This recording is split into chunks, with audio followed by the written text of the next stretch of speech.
Greetings, Bat Family, and welcome back to Holy BatCast, brought to you by Real Fans for Real Movies. You can find us all over social media on Facebook, Instagram, and YouTube. Just search for Holy BatCast and you'll find us. If you're a fan of the show and you want to support us, you can do that on Patreon. You can go to patreon.com/HolyBatCast. And as always, a big thank you to our patrons. You guys are awesome. Thank you, thank you, thank you.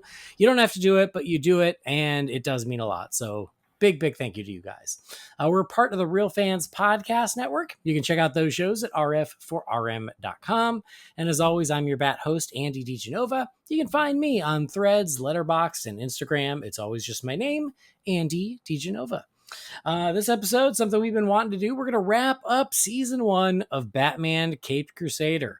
So that's not just one more episode. That's not just 2. That's 3. That's 3 more episodes of Caped Crusader. But you know what? We're just going to get it done. And joining me to get that done was kind of his urging of being like, you know what? Let's just call it a day. It's Brendan Lowe. Hi, Brendan. Hey, my friend. How you doing? You know, I'm surviving. I'm okay. I'm getting over this bug and I'm pushing through. I'm pushing through for you. I'm pushing through for the listeners. I love it when you push through for me. Thank you. You know, anything for you. Anything for my boo. But yes, welcome back. Yeah, it's been a little while. I think since before Christmas, maybe. Oh my gosh, I think you're right. But like, you have been very adamant of like, you can't finish Caped Crusader without me. Well, so we've been through the journey together. This is true. I mean, except for the first 2, which I did with Jamie, or the first 3 I did with Jamie. Okay, I wasn't sure if I was on that one or not. No, I think me and Jamie did the first 3. Okay, yeah, well, but you took it from him. You stole it. Not intentionally. Well, welcome back. Glad to have you. We're gonna talk some Batman content, which is exciting. You know, like I talked about in the year in review, I was like, yeah, there's sadly not a ton of new Batman content last year. Although the one thing that I got like rousing feedback on, because and I admitted it from the beginning, is I was like, yeah, comics, I don't know, and a bunch of people said, oh, Absolute Batman, Andy. Absolute Batman was like the best-selling book of the year, and it was great, and you guys should have read it. You should have talked about it. So I admit it. You're right. That is one I should have brought up. Apparently, Absolute Batman is very good, and that was something we missed on the year in review. So I own it, and I own that I missed it, and I apologize. But I appreciate everybody who was like, don't forget about it. That's a good recommendation. Have a look, because the artwork turned me off straight away. Me too. And also, like, it just seemed weird, and you know, I have a hard enough time keeping up with the ones that I really love. So, but I've heard good things, so I'm intrigued enough. I just need to get to it. Yeah, I know. I read the first issue of Batman Detective when Tom Taylor took over, and it was really good. I just haven't gone back and read any of the other issues yet, but that's another one that you should check out if you haven't. Because is that recent? Yeah. Oh, okay. I did not realize he took over Detective. Yeah, it was a couple of months ago, because he left Nightwing and took over Detective. That's how out of the loop I am. So thank you.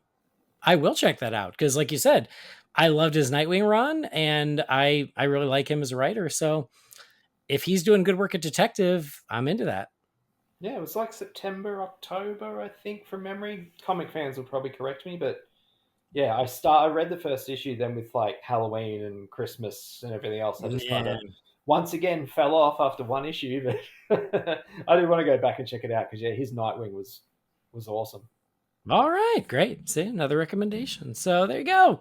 Things about the year in review that I might have missed, and that's okay. But it is still January. We are still looking back on the previous year, and as you're looking forward to the year to come, you know, hopefully you all are taking stock and trying to figure out, ways to just make your life a little better and a little easier. And I've talked about this on the last couple episodes, but our friends over at Magic Mind just want you to be thinking about your mental wealth this coming year in 2025, and not just your mental health. That's important, but your mental wealth is about building a bank that you can go to help your mental health throughout the year. And that bank might be better habits. That bank might be exercise. That bank might be a little more sleep. That there are a lot of things you can put in your mental wealth bank to hopefully just improve your life a little bit. And they're really trying to raise awareness of, and allowing everybody to take some ownership and to build that mental wealth for themselves. I've been trying to do it, and I think that this is a great time to do it. One of the tools that you can try to add to your mental wealth bank is Magic Mind itself. And they have a couple of great things. They have the Magic Mind Energy Focus Shot that really helps with mental clarity, especially first thing in the morning. They now have the new Magic Mind Sleep Shot to help you get a little better rest at sleep. And they're being very kind and supporting us here at Holy BatCast, and they're giving you all a great deal. If you want to add that to your bank, you can check that out, and you can get 45% off with our promo code, which is magicmind.com/holyjan. So Holy is in Holy BatCast, Jan is in January, 45% off if you want to give Magic Mind a shot. They're all quality, all natural ingredients. It's very easy to drink and just incorporate into your daily routine if that's what you want to do. Again, for me, it's perfect on my drive to work. Nice and easy. And then if you don't like it, it comes with a condition-free money-back guarantee. So if you don't like it, you can send it back. You can get your money back. So if you want to incorporate Magic Mind, it's a great deal. Get 45% off. You're also supporting Holy BatCast. And whatever you do, just give some thought to your own mental wealth and what you can do this year to help things out, whether it be Magic Mind itself or whether it just be looking at your habits and things that that you could improve a little bit. This is a great time to take stock of all that. And I hope that you're doing so because we all could do a little bit better. And so, yeah. So a big thanks to Magic Mind for their support and for bringing this awareness to everybody's mental health and building their own mental wealth. And again, if you want to try their products, you can go to magicmind.com/holyjan. Now let's get to Batman Cape Crusader. Brendan? I'm ready to go. All right, here we go. 3 more episodes of Batman Cape Crusader.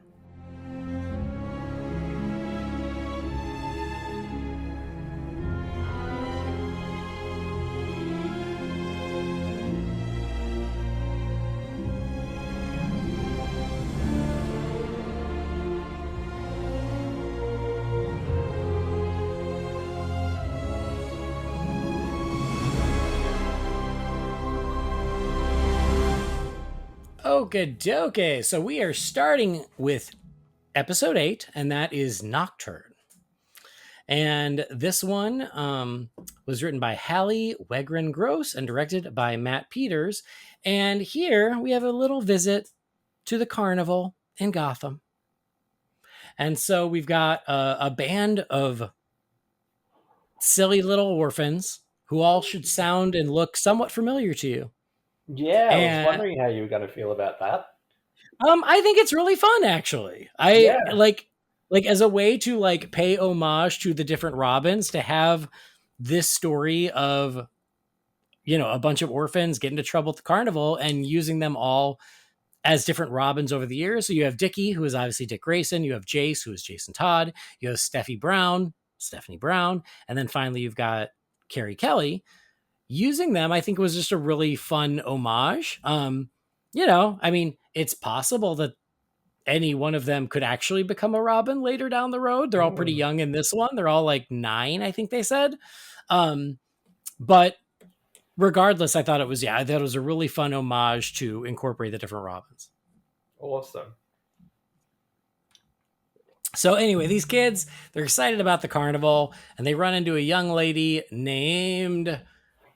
I'm spacing. Natalia, yeah. Sorry, just beat me to it. Natalia, voiced by McKenna Grace. Yeah, a little Ghostbusters crossover there, which made me happy. We love she's the hardest working young lady in Hollywood. She's just, my God, she does so much. But yeah, so Natalia is luring these kids back into the carnival and sucking their life force. She is an energy vampire. She's like Colin Robinson. That's what I was going to say. They never call her a vampire, but she's an energy vampire, isn't she?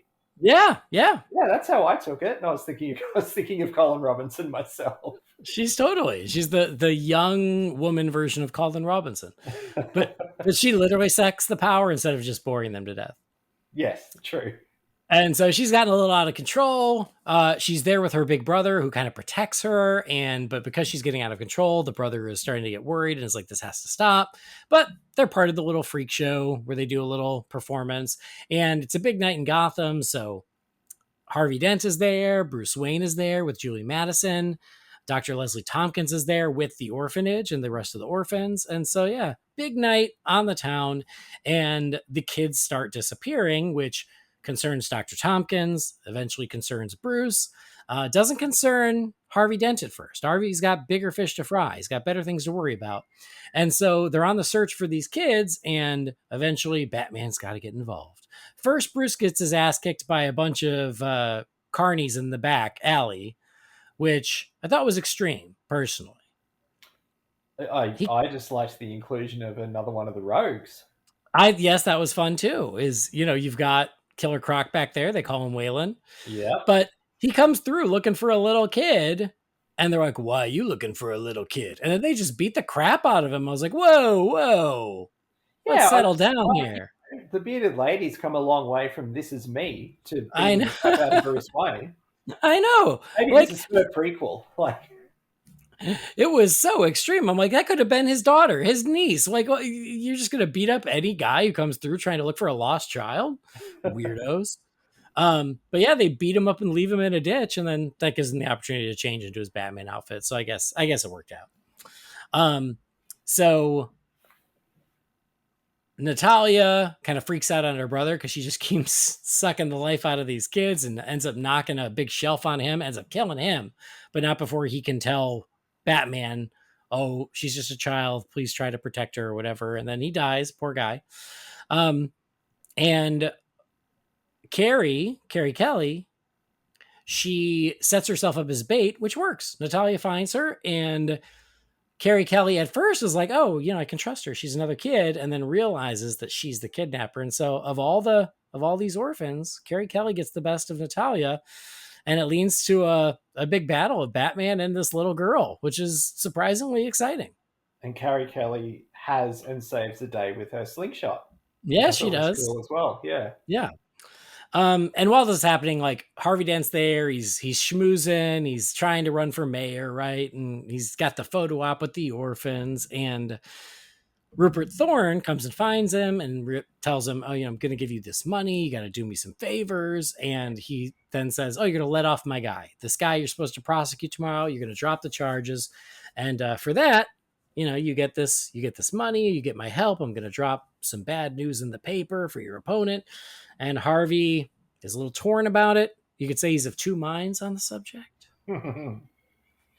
Yeah, the subplot, like the B plot in this episode, I think it's more interesting than the main plot, but particularly where it goes, because it sets up the 2-part finale, which... Yeah, for sure. And I was impressed with that, is that, yeah, like the A plot is kind of standalone, at least for now, of Natalia and the kids and everything. But then the B plot, yeah, there's a lot of like setting things in place for Harvey. Mm-hmm. So yeah, he's a little torn about what to do. And then he like has like a little moment where he's like, no, I'm going to help you find these kids. I am going to do the right thing. So Harvey, he's an interesting fella in this series. He's not afraid to get his hands dirty. He's not all good, but he wants to be. So, yeah. But anyway, Batman and Natalia have it out. She ends up in the sun. Carrie Kelly's like, let her roast in the sun. Yeah. Batman's like, I can't let you die or something. She's like, yeah, you can. Yeah. she's a monster. And so he does save Natalia. All the orphans are safe. At least this time, they can just recover in time, which is good. So they're all good. And then we get the payoff for the Harvey subplot, and that is he goes to court, and they're like, oh, we understand that you want to drop the charges. And he goes, that's incorrect. I'm not doing it. We're ready to proceed. And so because he's crossed Rupert Thorne, he goes into the restroom and gets acid thrown in his face. And that is the cliffhanger for Nocturne. Mm-hmm. So, thoughts on this episode, Brendan? It's probably... Okay, well, the A plot is my second least favorite behind the Gentleman Ghost one. but like we were saying, the B plot is very, very important for what's to come. So I can't poo-poo the whole episode, but yeah, it's probably my second least favorite behind, like I said, the Gentleman Ghost one. But I mean, it's fine. I don't hate it. I don't hate the Gentleman Ghost one, but it's just that the other ones are such a high quality that these ones just sort of aren't up to snuff for me. But you know, the parts at the carnival were good. Like we sort of seeing the what would you call the sideshow freaks and everything at the carnival, and the fact that they included Waylon and Killer, as Killer Croc, I thought was a nice little touch. We mentioned too the inclusion of the Robins. I thought was pretty cool. I noticed there was no Tim or Damien, which I found interesting. But You can only have so many. you can, but at the same time, you're talking about maybe a future Robin in this show. It kind of leaves it open. It could be one of those two that they didn't mention as well. No, and Carrie Kelly saving the day with her slingshot, I thought was a nice touch. But yeah, overall, not my favorite episode, but still plenty enjoyable. Yeah, I actually agree with all that. Like, I like it fine. It's not a standout episode. I think it's because, like you said, I loved all the nods. I loved the nods to the Robins. I loved the Killer Croc thing. I like Julie Madison showing up. Like, there were some nice things, but like Batman versus Natalia doesn't interest me that much. No, and for an episode, I think I might have talked about this in the Gentleman Ghost episode too. For a cartoon that seems to be very, using this word again when it comes to Batman, it's the buzzword of the last couple of years, grounded. Having him go up against literal supernatural villains, it just seems a big swing in the other direction than the rest of what the show is doing. Yeah, I just find that a bit of an odd choice because there's no, open to interpretation of like, they could be mythical or it could be, magical or whatever. It's like, no, they're literally supernatural characters. So odd choice, but it is what it is. Well, and I mean, that's where we differed on Gentleman Ghost is like, I don't mind supernatural characters, especially in animation. I think this is the time to do it. I was more interested in Gentleman Ghost as a antagonist for Batman than I am this little girl energy vampire. Especially because like I don't know if she's supposed to be based on anyone, because if she is, I don't know it. Yeah, I don't know. Not that I could think of. So I mean, yeah, of course they could create new villains. That's their prerogative, and that's fine. But yeah, I just as a villain, I just wasn't as into her, and that's not a slight at McKenna Grace's performance or anything. It's just not my favorite, but there was still a lot to enjoy. And then, like you said, the building of the larger arc, especially with Harvey and Bruce and their interactions and stuff, I thought all that was really good. So yeah, I like it. It's just, it doesn't rise to the top as like one of the best of the series. Yeah, when I first watched it, I thought it might have been a female spin on, oh God, I'm blanking. What's the name of the character that has the cat that's in a lot of the supernatural episodes of like Justice League Unlimited? And yeah, Clarion the Witch Boy. Yes. I thought it might have been a female spin on that character. I was sort of waiting for the cat to show up, but never did. So yeah, I think it's an original character. I think so too.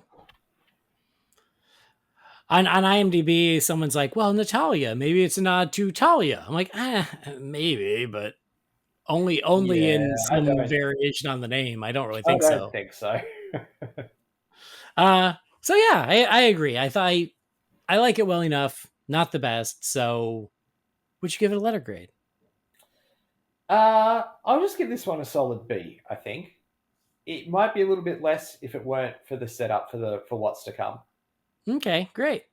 I think that's fair. B sounds good. But they do leave us on a cliffhanger. Harvey gets scarred. He gets acid in the face, as he always is going to. It's inevitable. So that leads us to episode 9, which is The Killer Inside Me.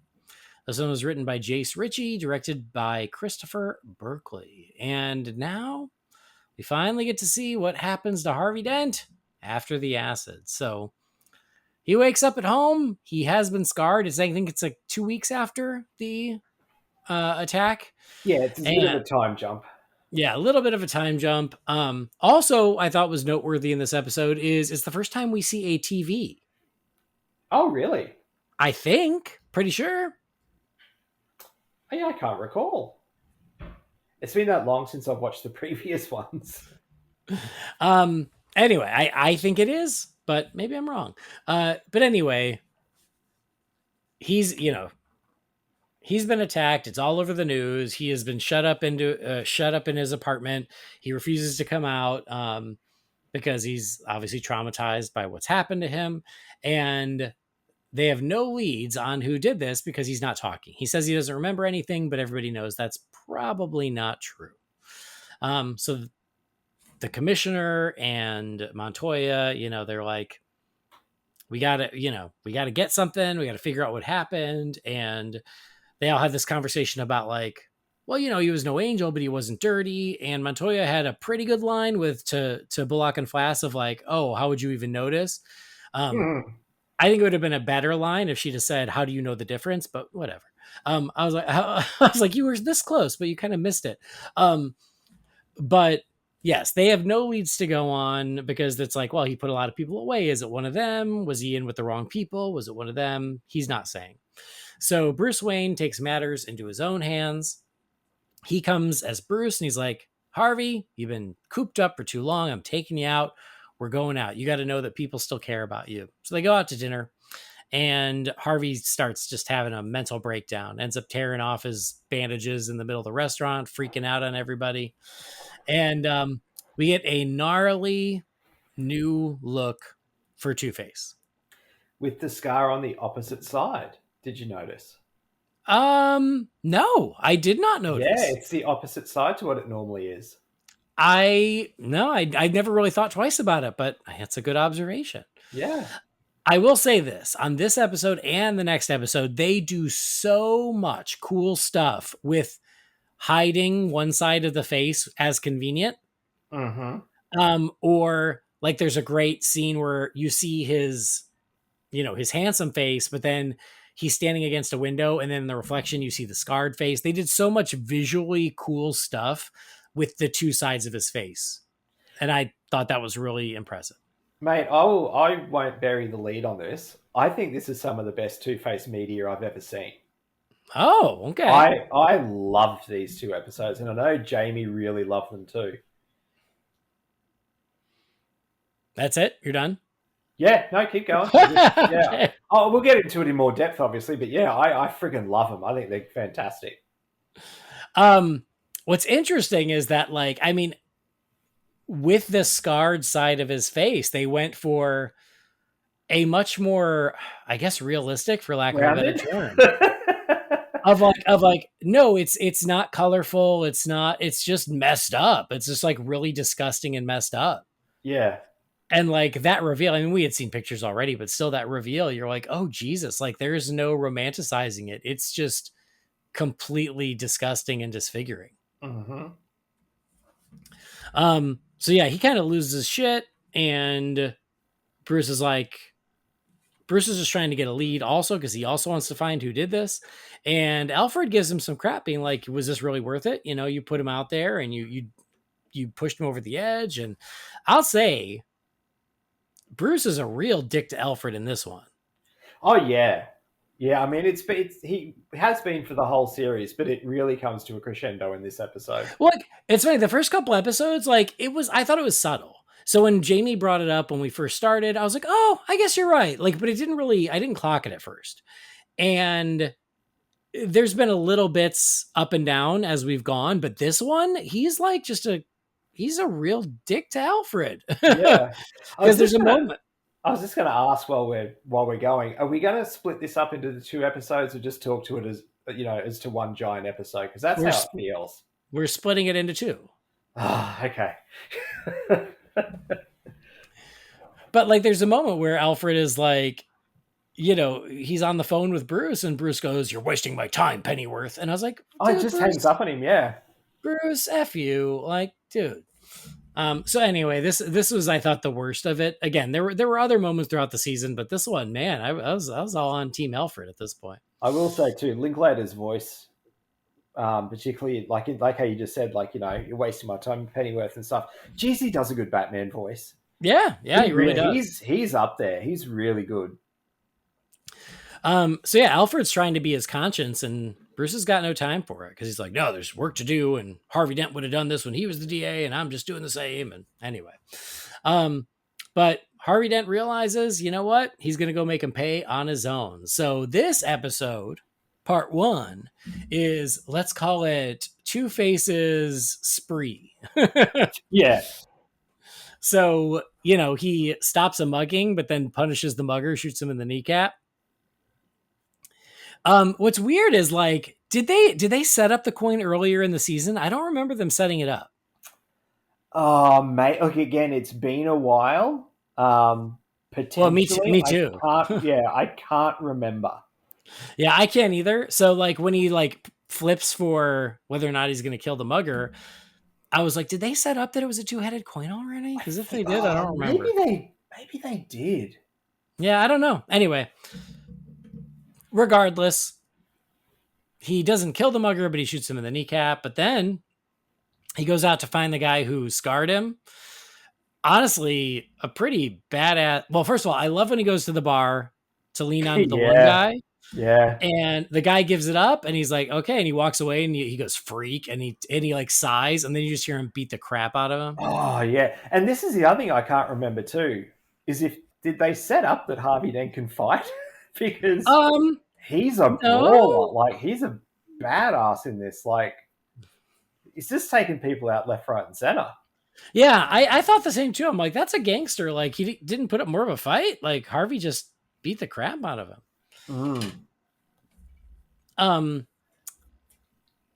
And then, you know, he goes to see the girlfriend who he just gives her money.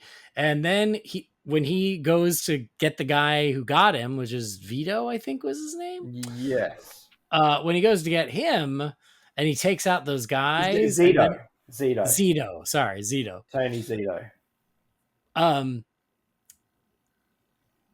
He you know, the scene of him sort of monologuing as he's setting up Zito and getting ready to burn him alive, like, that was some great stuff where he's like, I don't want to kill you, but you know what? Second chances don't work for guys like you because you're not a person. You're cancer. You don't give cancer a second chance. Like, that stuff was really good. It was dark, but good. Yeah. Oh, yeah. This, you know, goes into what I was saying before. Like, this is some of my favorite Two-Face stuff, period.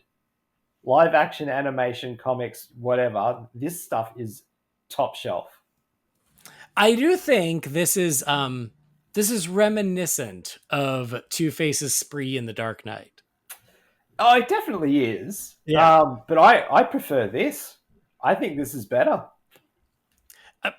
That's cool. I'm just saying, like the whole, like, oh, he gets out and he just wants to take out the guys who did this to him. I'm like, oh, it's kind of a very similar trajectory that we saw in that. And then, not to jump ahead, but we find out, you know, it's not for the long term. Yes. So yeah, he takes out Zito. And again, that's one of those things where he, like, holds up the match, but it covers the one side of his face. And he said, oh, just because I didn't want to kill you, the other guy does. Or no, just because the other guy didn't kill you, I want to kill you, whatever. Anyway. Yeah. But just, like, covering the one side of his face with the match and then the other side is revealed, like, that was really cool. Yeah, agreed. Really, really good stuff. And then he goes after Thorne. I don't know how Harvey Dent got so good at getting into an impenetrable fortress with tons of people with guns, and I don't know how he did that. You kind of just have to roll with it, but he does it.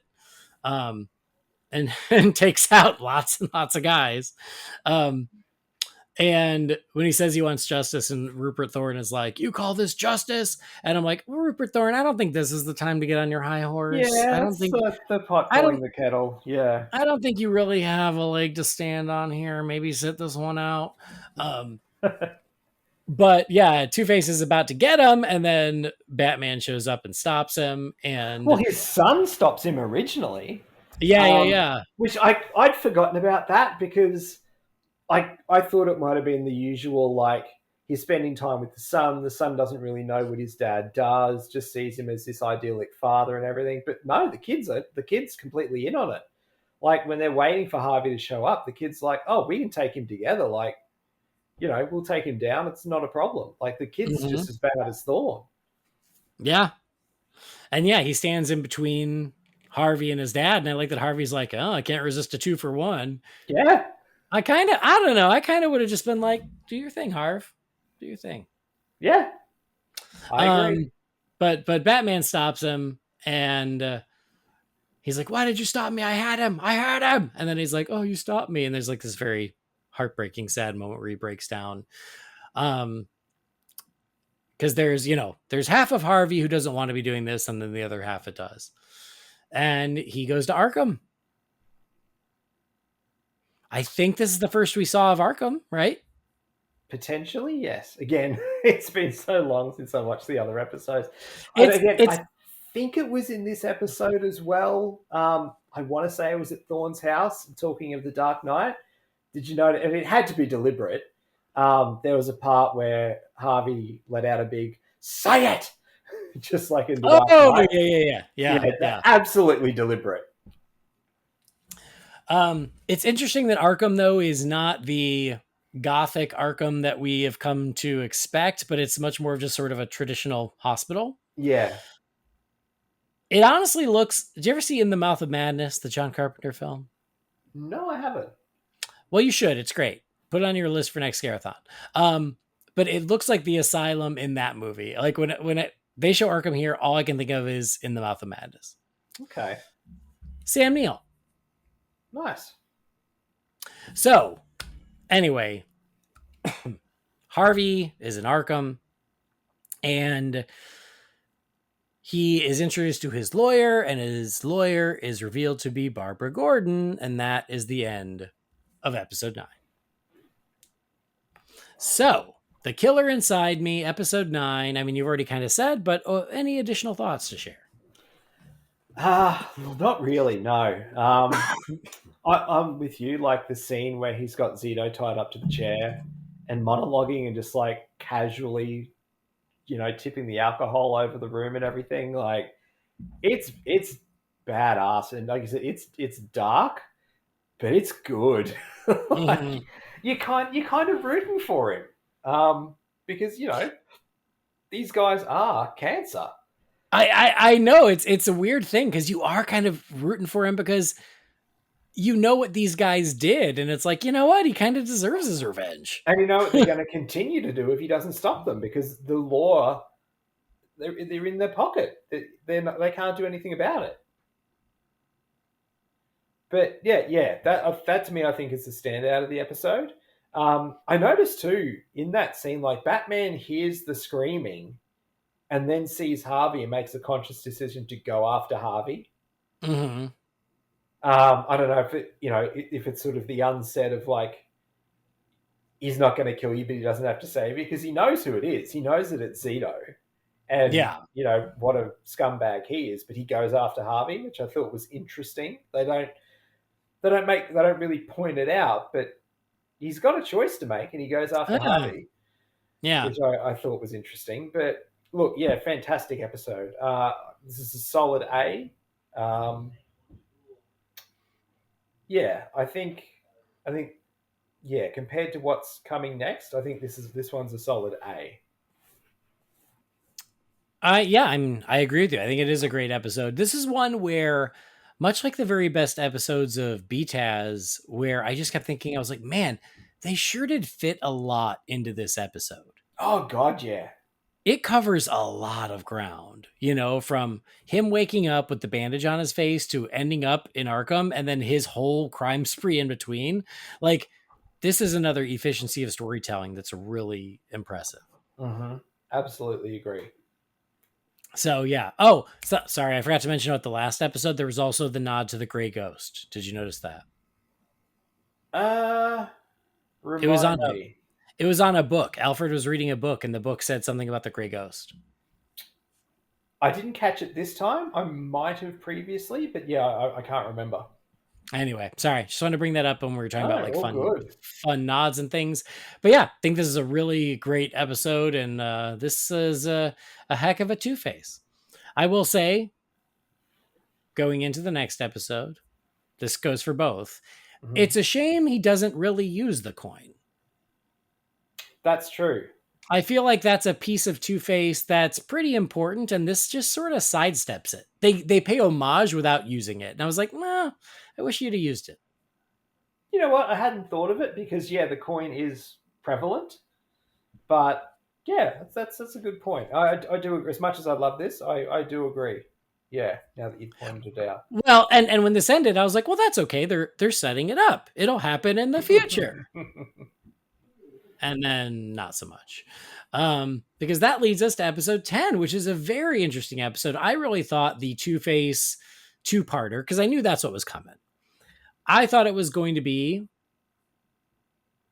episode 9 was essentially him getting pushed over the edge, and then him, kind of going on his crime spree in 10, and then, but that all happened in 9.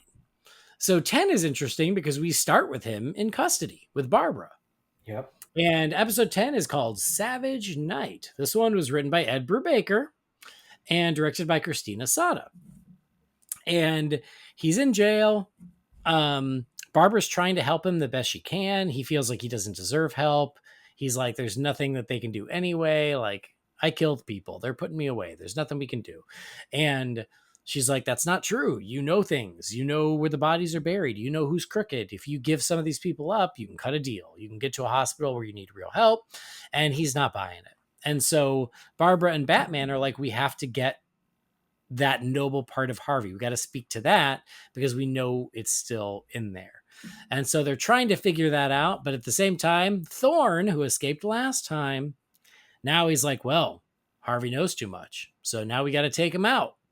So see, should have just let him kill Thorne. And so Harvey is getting moved. And instead of getting moved, he gets abducted by Bullock and Flass. These two assholes again. I tell you, I've had about just enough of them. I'm tired of them. And I feel before, I think in one of the last episodes we did on this series, there's no redeeming Bullock in this show. He is just a bad crooked cop. Like, he needs to get taken out. He's a prick. Yep. Like, you expect it from Flass. Like, I would have thought Flass would have been all out evil and Bullock kind of start more leaning that way, but then start to swing back towards Gordon. But no, he's just a bad guy. Yep. Sure is. So yeah, these jerks, they grab Harvey, and Harvey's like, all right, what's this gonna cost me? And they're like, oh no, this is not an escape. This is not a breakout. This is it. This is the big sleep. We're just dropping you off. And Harvey does some good, like, mental manipulation of them in the car of like, oh, yeah. Wow, I thought you were the brains, Bullock, but I guess you're the fall guy, huh? Flass is the one calling the shots. That's interesting. So I like that. He planted that in their heads. Barbara's the only one who manages to follow them. So this Barbara, man, she's pretty badass. Like, for being a lawyer, she's not afraid to jump into the fray. And you really see that by the end of the episode. Oh, God, yeah. So she manages to follow them. And earlier on, when she and Batman chat, she's like, can't I get in touch with you? And he gives her his phone number. And she's like, wait, you have a phone number? And he's like, well, if I need one. And she's like, oh, wow, I thought I just have to put like a blue light in the window. So now she at least can contact Batman if she needs to. And they are unlikely allies. And so she manages to stop Flass and Bullock. She grabs Harvey and handcuffs herself to Harvey because he's not getting away, and she's going to get him to safety. So Bullock and Flass are in pursuit. They kind of get out of the wreckage, and she meets up with Commissioner Gordon and Montoya, and then eventually Batman, because they're trying to protect Harvey. And so it all culminates in this big action shootout. finale on like the docks, and with a bunch of Thorne's men, a bunch of guys with machine guns. And so between Barbara and Commissioner Gordon and Montoya and Batman, they take out these guys trying to keep Harvey safe. And it's because they're like, no, he's going to testify. We're putting these people down. And Harvey's the key. We need to keep Harvey safe. And he's given up. He's like, you guys really think there's a happy ending in this for me? No, it's not going to happen. And so talking about, you mentioned in the last episode how Batman heard Zito screaming but went after Harvey. There was a moment here that's kind of blink and you miss it, where Batman jumps between two of these guys in machine guns, so they turn their machine guns on each other and blow each other away. And I was like, that I'm like, what does that constitute as, like, as far as killing, not killing? I don't know. But anyway, there's like a lot of action in here, a lot of chasing. There's fog. It's very moody. And so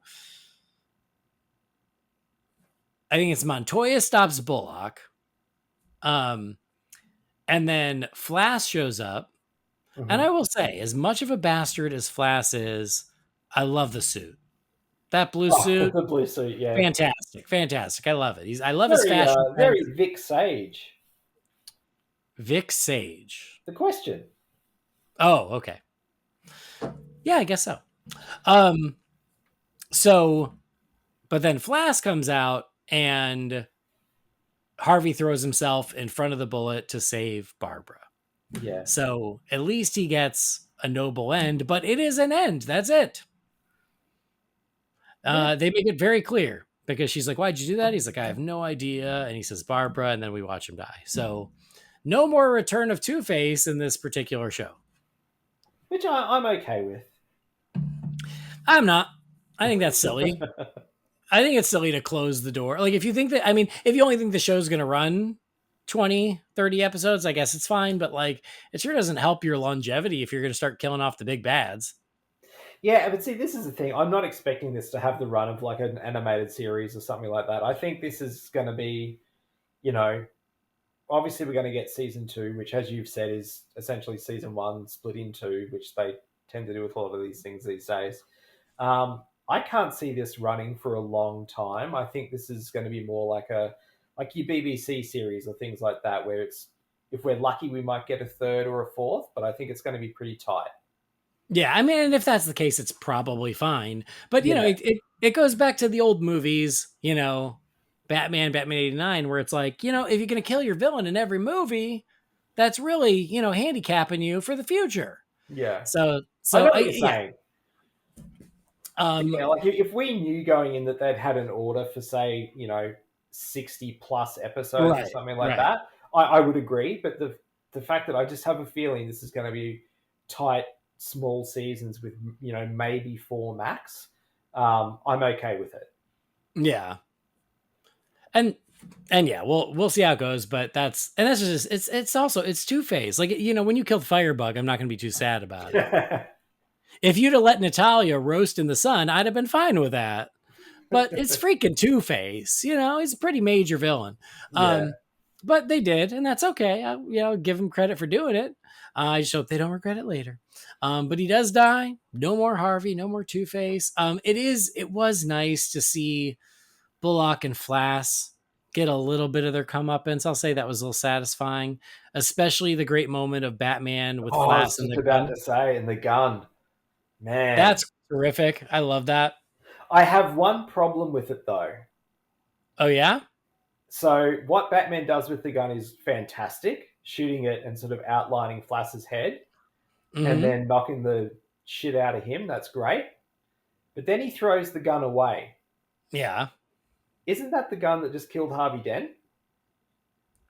Yeah, I guess it is. So wouldn't that be evidence that would link Flass to that killing?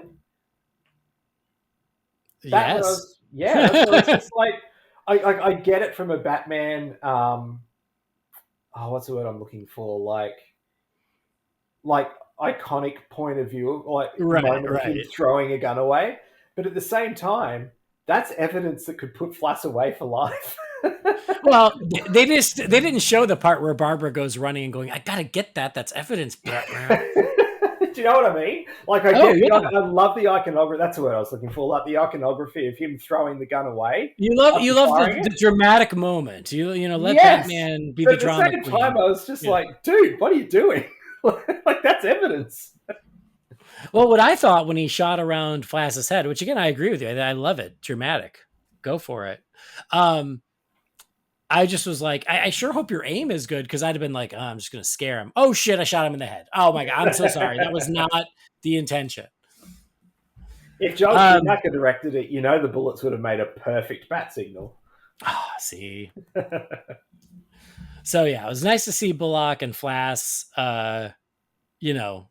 get taken down a peg, which was good. And so you at least have Commissioner, Barbara, Montoya, and Batman against the world. Mm-hmm. And I do love that conversation between Batman and Alfred, where he's like, Harvey was right.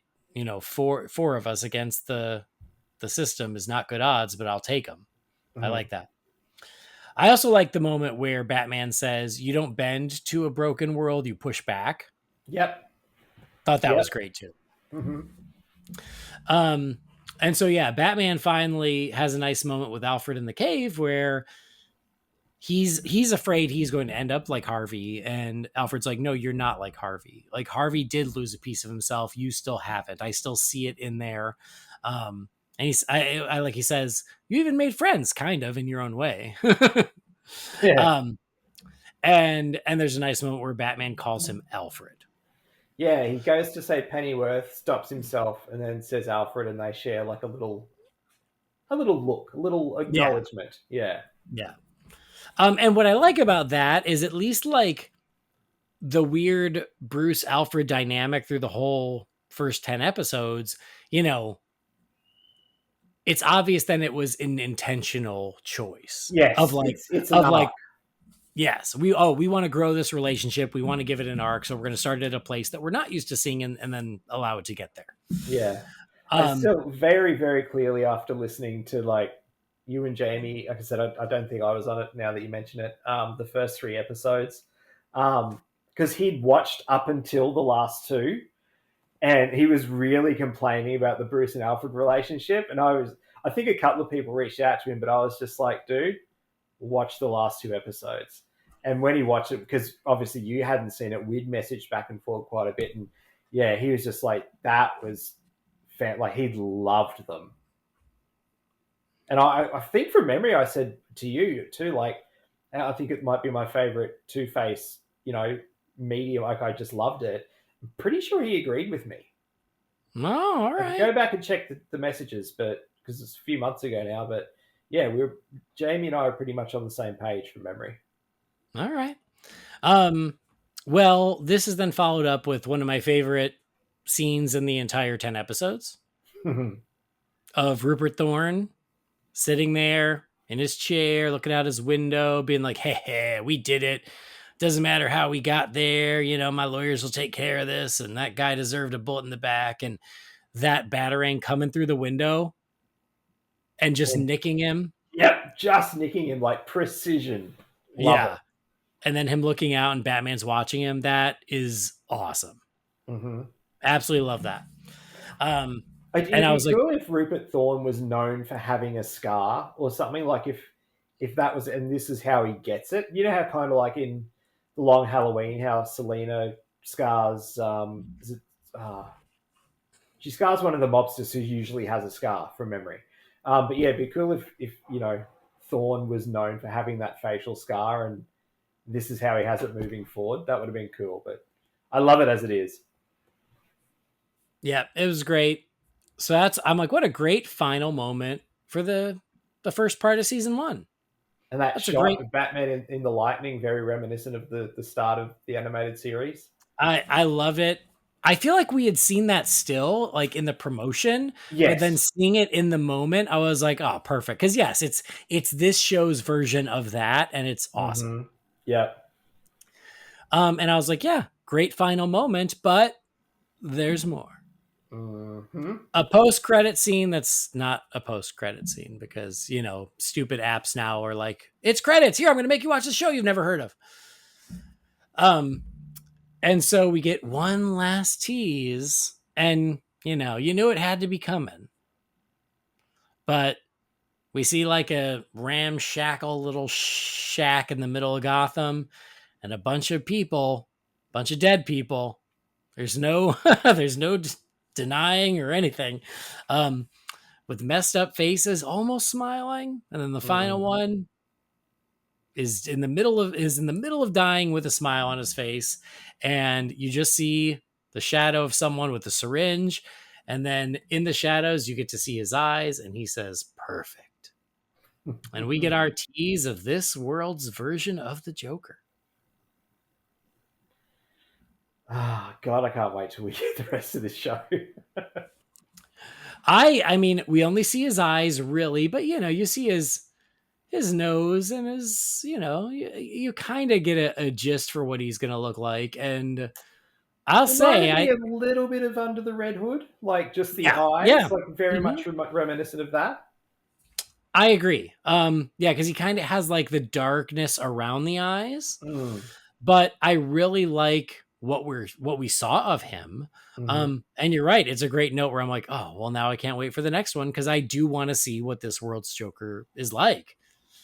And just that little tease, it's like, oh, he's already scary, so I'll give him that. And that Savage Night. So, any other thoughts that you didn't get a chance to express? Mate, A+. This episode is so good. I love, the team, of Gordon and Barbara and Montoya working together on the ground, and Harvey's there as well. So, when he is good Harvey now, and Batman's sort of running interference, trying to help them. It's, it's kind of, to me, it was this world's version of, Gordon, Harvey, and Batman on the top of police headquarters. Like, you've got your good cops working together, trying to do the right thing against a very, very crooked system. And yeah, love it. Absolutely love it. Yeah, what I love about this, and I agree with you, I think it's a great final episode, a great way to go out, at the end of this first season. What I loved about it though is it truly felt like a culmination. Yes. Like it felt like a finale of everything that we saw in the first 9 episodes. So Correct. It almost feels like the big finish of a movie. And then, yes, having Batman teamed up with all of his allies in this big final showdown with Thorne's men and Bullock and Flass. It's like all the threads came together, and it's all about protecting or killing Harvey, depending on which side you're talking to. It just was a very natural, a natural climax to the story that had been told up until then. And it was a really great big finale. And so, yeah. Like and then there begins, we love a dock scene. Yeah. and so, yeah, like I loved even the quieter character moments of like Barbara and Batman talking and becoming allies, or Batman and Alfred having that moment, him intimidating Thorne. Like there was so much great stuff like that. My nitpick is like, you cut off Two-Face's legs before he got a chance to run. So that, to me, that's a bummer. Like, like you didn't use the coin, and then you're not going to let him come back in the future. So for me, that's the one knock I'll have against it. But the rest of it I thought was great. Yeah. And I mean, again, it is, you can't not draw comparisons to The Dark Knight. I don't mind giving Harvey a complete arc, and that arc actually ending. But like we said it before. I think for what this show is doing, I'm okay with it. If things turn out to be different and this thing runs for 10 seasons, which, look, I won't have a problem with, but retroactively, yes, it will bug me that they killed Harvey so early. Yeah, but if it is more of a contained thing, it's probably fine. But yeah, I thought this was great. I'm not giving it a plus. I'm giving it an A, but it was really good. Yeah, this is up there with the onomatopoeia episode for me. Yeah, perfect. Chef's kiss. Okay. I still don't know why you love that one so much. I don't know. I can't wrap my head around it. I have no idea. It just works for me. It really does. I just think it's great. All right, great. Kevin Smith is so happy to hear you say that. It's not even because of that, like the onomatopoeia. Like it's the Batman and Barbara. Again, it's very similar to this in that there's the team of them being, hunted down and then working together to get out of it. But then obviously the twist of one of them is, in on it and the bad guy. But I don't know, it just really worked for me. I don't know what else to tell you. All right. Well, great. So 10 episodes into Batman Cape Crusader. We will have more episodes coming. I assume they will be coming this year. Because they were already in production. So I would imagine that we will get those, but they have not made that official. I'm just assuming. Mm-hmm.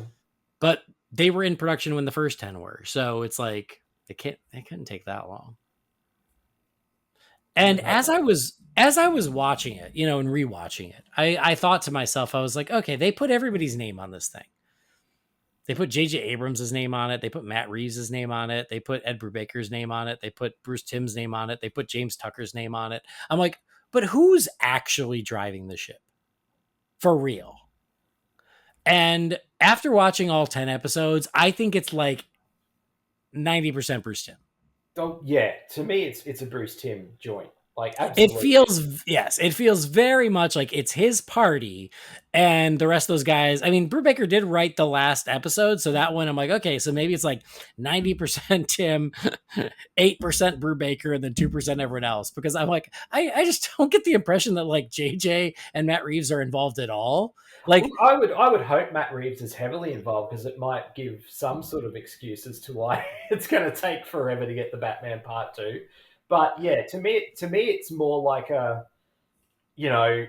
Tim Burton being the executive producer on Batman Forever. Like, I don't think they're really involved. It doesn't seem that way because you haven't even heard either of them talk about it, I think, since the announcement. Yeah. And just knowing Bruce Timm's sensibilities, and again, when I watch it, I'm like, this feels very much. It's like what he wanted to do if he didn't have to follow the rules of a kids show. Yeah, I had that exact thought yesterday. It's just like this is absolutely, and again, the inclusion of like a Natalia character and stuff like that. To me, that's very Bruce Timm. This is to me is him with the shackles off and what Batman the Animated Series may have been. Again, 30 years removed. But if it wasn't for a kids network, if he was able to make an adult cartoon, exactly, we haven't seen Batman try and shoot Barbara yet. That might happen in the future. I don't know. Hey, there's 10 more episodes coming, man. Or maybe because I can't see this Barbara becoming Batgirl. I think she's too old. I mean, possibly. We might get a Batwoman. I don't know. I just, with her being the lawyer and everything, and not just being Gordon's daughter, she's already an important piece of the puzzle in trying to, right the wrongs that is the legal system in Gotham City. Yeah, she's already there. She doesn't need to be a vigilante to help make a difference. Right. I could be wrong, but yeah, that's just where I think they could still go either way on it, but you're right. It seems like she is very much her own person, and because she is older and established, it's like, it would be a little weird to have her as Batgirl, but all things are possible. Yeah. Well, all right. So that is the first 10 episodes of season 1. Final thoughts on the first 10 episodes of Cape Crusader. Look, I think this is my favorite Batman anything for a very, very long time. I can't quite pinpoint exactly when that would be. I mean, look, as much as I like Affleck's Batman, I think it might even go beyond that. Like, it might be my favorite Batman anything since Under the Red Hood. It's fantastic. I was skeptical going in with what we'd seen and a few things I'd heard, and with the whole Matt Reeves involvement, I was like, oh, I don't really want the Batman cartoon. Um, but yeah, man, it completely like after 1 or 2 episodes, and Jess was the same. Like I could not watch an episode without her when this dropped. It took me a little bit longer to get through it than it ordinarily would have, because I don't know if you remember, this came out right when the Paris Olympics started. So I was like all, Olympics all day, all the time. But when there was sort of the downtime for the Olympics, Jess and I were watching this, and she loved it. Like, if the couple of times I've had to go back and rewatch episodes when you and I are going to talk about it, if she's not with Henry, she'll sit and watch it with me. I think it's phenomenal. Cannot wait for more. Wish there were toys. Wish I could get shirts and stuff with this Batman on it. I can't over here, but I don't think you can over here either. So don't feel too bad. I thought the official DC store had stuff. Oh, I mean, maybe, but like, I haven't checked. They probably have a couple things, yeah. But yeah, they don't ship over here. But if they did, I would absolutely buy them, because I'm all in on this show. Love it. Love it. They would have to screw the pooch really badly in the next 10 episodes for me not to, just be singing its praises even more. All right, great. What was your overall thoughts of the 10 episodes? I really, really like it. I'm just not as in love with it as you. That's fair. I think it's very good. I wouldn't say great.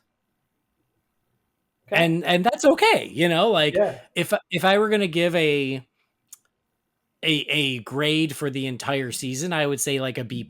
So it's good. Like, I don't really have anything bad to say about it, other than like, I'm just not as over the moon as you seem to. Well, we're not that far apart in terms of letter grades, because I would give it an A. Like, I wouldn't give it an A++ or anything like that. I'd give it a solid A. So there is room to get even better. But yeah, I mean, would you be of the opinion it's the best animated show since the animated series? No. Okay. No, I like Brave and the Bold better. Okay. It's very different. That's very different, obviously. Yeah. But like, I would rather watch that. so, but I mean, there's not that many to choose from. It's better than Beware the Batman, but yeah, it's better than the Batman. Oh, that's the thing. Like, how much I love the Batman. I would put this above that, and I adore that show. Yeah. I was just curious to see where you landed overall. Yeah. I mean, I think that the thing that's holding me back from being as in love with being as in love with it as you is just that it's just maybe a little too adult, maybe just a little too serious, a little too grown up. It's like, and I don't mind that, but also, a little bit of fun never hurt anybody. Yeah. See, to me, it seems less, and I guess it's more kind of a language thing, I guess, but it seems less trying to be grown up and edgy just for the sake of it, like a bunch of the animated movies turned out to be. Right. Again, I feel like what we said is like, it's like Bruce Timm if he didn't have to follow Fox Kids rules, but some of those Fox Kids rules actually helped him, and I just don't think he knows that. And what's funny is I felt like the first couple episodes, especially like the Penguin and Catwoman ones, I didn't think that was the case, but then those had a little more playfulness to them. Mm-hmm. And I feel like after those two, that went away. Yeah. And that's, I think, what's just holding me back a little bit. Okay. Let's see what we get in the future, if I can swing you over to my side. Yeah. I mean, we'll see. I mean, I still thoroughly enjoyed it, and I'm looking forward to more. It's just, like, I want to be as in love with it as you, but I'm like, you know what? Very good is still fine. It's just weird because, we're in the world of the internet. Very good must mean terrible. All good. So, all right. Well, that's Batman Cape Crusader Season 1 and more to come. But Don't go away just yet, because we got to check in with you, fine feathered finks, and crack open the Wayne Manor Mailbox. It's time again for the Wayne Manor Mailbox. You've got mail. Darren, what is a letter for me? Maybe temporary. She wrote a letter. You're one hell of a messenger. This is all, Master Wayne. All right, I don't think we'll get through all these, but we'll get through a few, and that'll be something. I'll take it. First one here is from Justin. It says, "Hey guys, I saw an interesting thread on X and I thought it might have some merit to it. To sum it up, it said that WB is bleeding money when it comes to DC in the recent past. And, it's talking about the Batman 2. It says the script has been done, but they're waiting to see the success of Superman before canceling the movie. Basically, it's better to cancel the movie after a potential misfire with Superman, which I don't think happens, than to do it beforehand and deter people from going to see Superman. For me, it seems the most logical explanation. Thoughts?" Oh, Justin, wow, that is interesting. So I feel like you sent this before my last episode. Yeah. So what's funny is I kind of agree with this theory, but not in the way it's worded here. I think if Superman flops, that will not cause them to cancel the Batman Part 2.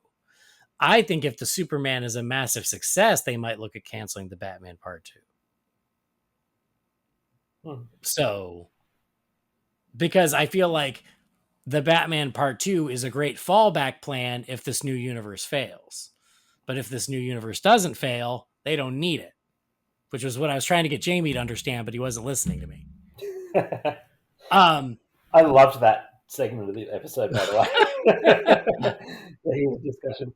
Anyway, Brendan, what do you think? Look, I don't disagree with you.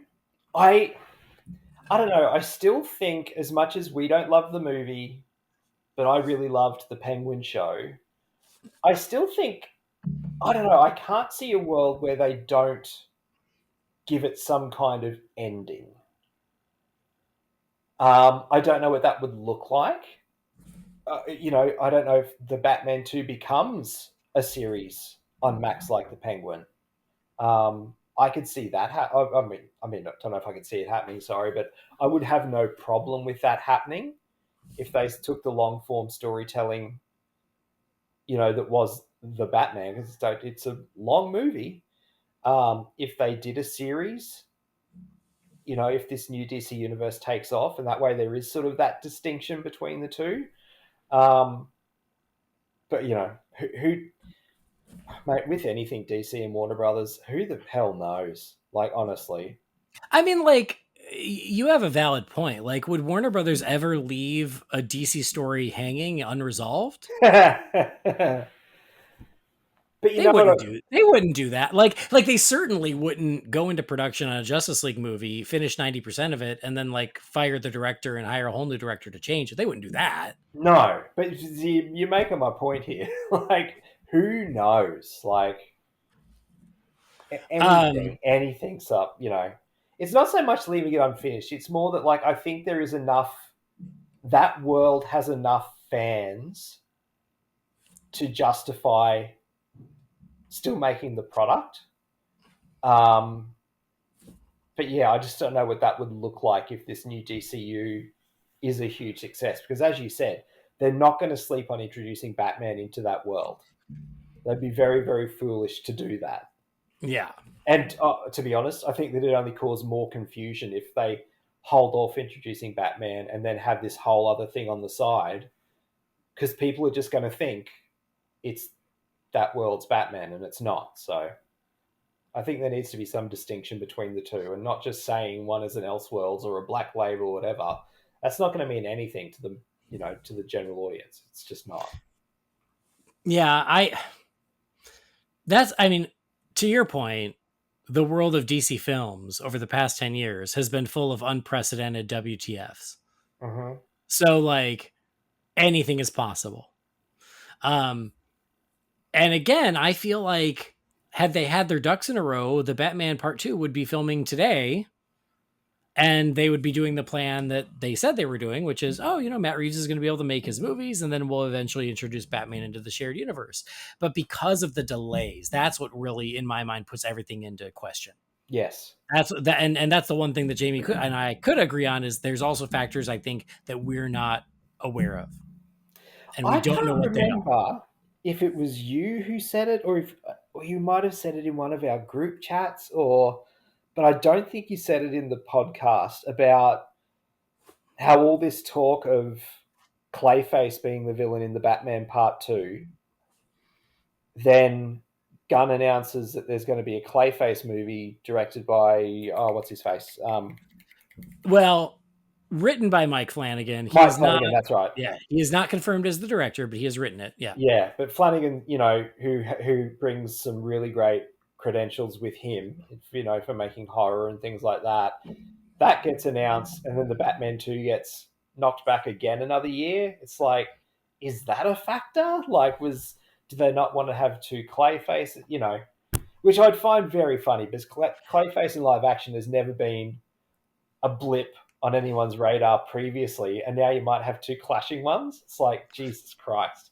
Well, I don't think they would bump the Batman Part 2 for Clayface. But James Gunn even said, the Clayface script was great. It was ready. The Batman Part 2 script was not ready.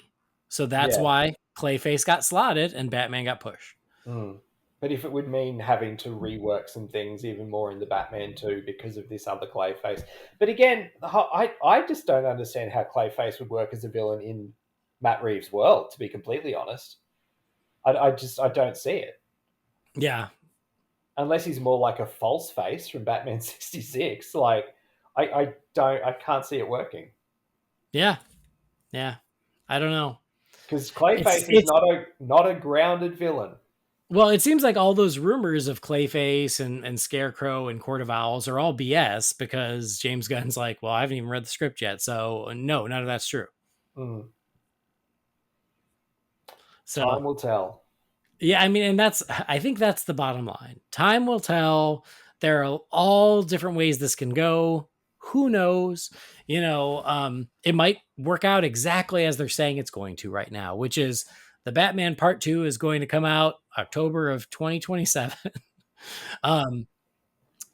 And Brave and the Bold will come in its own time, and we'll meet the shared universe Batman when we meet him. And maybe that's the case. But my hunch is more things are going to change before that happens. I can't disagree. This next question is right along the same lines. This comes from James. It says, "Hey, Holy BatCast crew, with the Batman Part 2 delayed till 2027, do you think The Brave and the Bold has anything to do with that? Even though Reeves' films are Elseworlds, I feel like Gunn would still have first pick on what characters or villains would be in the main DCU, potentially causing Reeves to tweak his script for the Batman Part 2. Also, Jason Momoa being cast as Lobo and Supergirl. I'm so stoked that Gunn was able to lock him down for that role that he was made for. Anyway, I hope you had a great holiday, James." Thanks, James. And I mean, we kind of touched on all that. It's certainly possible that but it seems like Brave and the Bold, they're not even in the middle of writing it. So I don't know if that would cause changes to the Batman Part 2. Because Andy Muschietti, his latest comments were like, well, I'm slightly paraphrasing, but let me see if I can remember it as well. He says, "Everyone has good intentions. I still want to do the movie. They still want me to do the movie, but we'll see how it goes." So it sounds like they're in a very holding pattern right now. There's not forward momentum on that. And so if that's the case, then I can't imagine that they were like, well, the Brave and the Bold script features Clayface, and now you got to rewrite yours to not have Clayface. I don't think that's it. It'd be different if the Brave and the Bold had a release date and was moving full steam ahead. Then I think it'd be more possible. But as it is, I don't think that's it. Yeah, none of it makes sense to me. And as you've said, I don't understand the clout of Matt Reeves all of a sudden. I mean, Cloverfield let me in 2 Planet of the Apes movies. That's it. I mean, then none of those are bad films by any means, but he's not a Scorsese, he's not a Nolan, he's not a Burton. I I don't understand the clout that this guy seems to have when it comes to this vision of Batman. I honestly don't either. As I said, I'd argue that 3 of those 4 movies are very good movies. But you're right. He is not the sort of auteur who should have this sort of carte blanche, and I don't know if it's because, the Batman was, I would say, is it the only DC hit post-pandemic? Possibly. I think. And so maybe that's it, is they're like, hey, I'd rather have a solid hit than no hit at all. And so let's keep him happy because we may still need Batman. That's not... Well, regardless, I know, but I'm just saying, like, that's all I can think of. Because it's like, I mean, this guy isn't Chris Nolan. Like, I don't know why he's given this much rope. You must have photos of someone somewhere. And I also got a note from a listener who was like, oh, there were also murmurs that there might be something going on in his personal life. And it's like, that's fair, and I hope everything's okay. It's just, that's still, does it take 6 years to deal with? And if that's, if that's something that's come up recently, still, what's he been doing since 2022? Right. And also, like, if that's the case, and of course your personal life should come first, your family should come first, then make the decision of where your priorities are. And that should be your family. So do that. Well, all right. Let's move to the next mail from Jim Scroggs, our old pal. It says, hey, ignorant comics question. What's the difference between Batman and Detective Comics? Also, is there a specific book you prefer, or is it more of like a writer-artist thing? It's okay, Jim. That's a perfectly fair question. These days, the difference is minimal at best. It's essentially just 2 Batman books. Over the years, depending on the writer-artist, they try to do something to keep them distinct, but it's really 2 monthly Batman books. And I think that, as far as which you prefer, it totally depends on who's doing them at that time. Absolutely. For a while, Detectives was much more of a team book of like, it was more of a Bat family book. And then Batman was a little more solo. I don't even think that's true anymore. Again, I think they can often be interchangeable as far as like what stories they're telling. Yeah, that's been my experience in the past.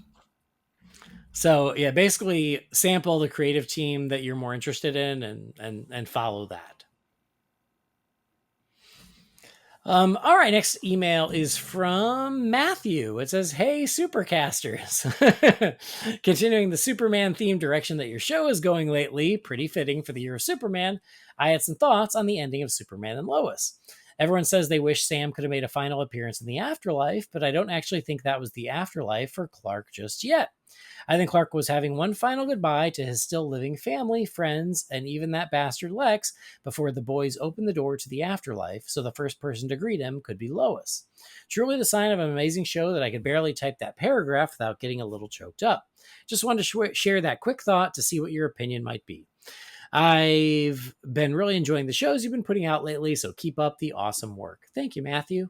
I think that's as good an explanation as any. Brendan, any thoughts on that? It's an interpretation. Like, it could very well be more like the life flashing before his eyes type thing before going to the afterlife. If it's a valid interpretation, so if that's how you want to look at it, go for it. Yeah, I didn't think that much about it, honestly, because, he, as you say, he said goodbye to his best friend, his kids, his worst enemy, and then was reunited with the love of his life. So I thought they did a great job of not even making me miss Sam at the end. I think that we got to say goodbye to Sam in the right way earlier. Yeah. And Lois saying daddy was, it implied it enough for me. I'm glad they didn't show him in that moment. Yes. I think it was so much more effective the way they did it. Yeah, agreed. Oh my God. Forget about it. Okay. Next message is from Mark. It says, "Hey, Andy and the Batcasters. After watching the new Superman trailer, I started to think about my all-time favorite Superman costumes in live action. After much consideration, my favorite costume is a tie between Christopher Reeve and Brandon Routh. The main reason is they're not padded or overly textured. They just use the natural musculature of the actor to best effect. The others are pretty great, I must admit, but those are my top two. If the Superman Returns costume had a bigger S crest, it would have been pretty close to perfect. What are your favorites? And if you could combine elements from all of them to make the ideal Superman costume, what would you do? Take it easy. Regards, Mark." Thanks, Mark. And fun question. So, favorite Superman costume, or would you want to take bits and pieces from other Superman costumes, Brendan? You know what? I'm so critical when it comes to Batman costumes. I've never really given Superman that much of a thought. And to be honest, I think it's because really up until kind of Brendan Routh, they were all kind of the same, really. Like just the lycra with the S and the cape. Like there wasn't that much distinction between them. Routh started to change it up a bit with sort of the the undies becoming more like a brief rather than like an old school sort of Y front style undie. And yeah, like the crest had some texture and everything to it. And then obviously Cavill's was very different, but I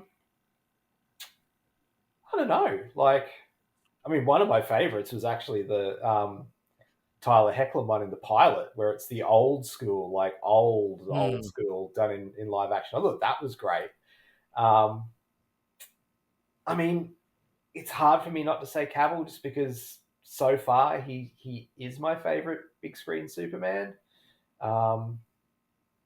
Yeah.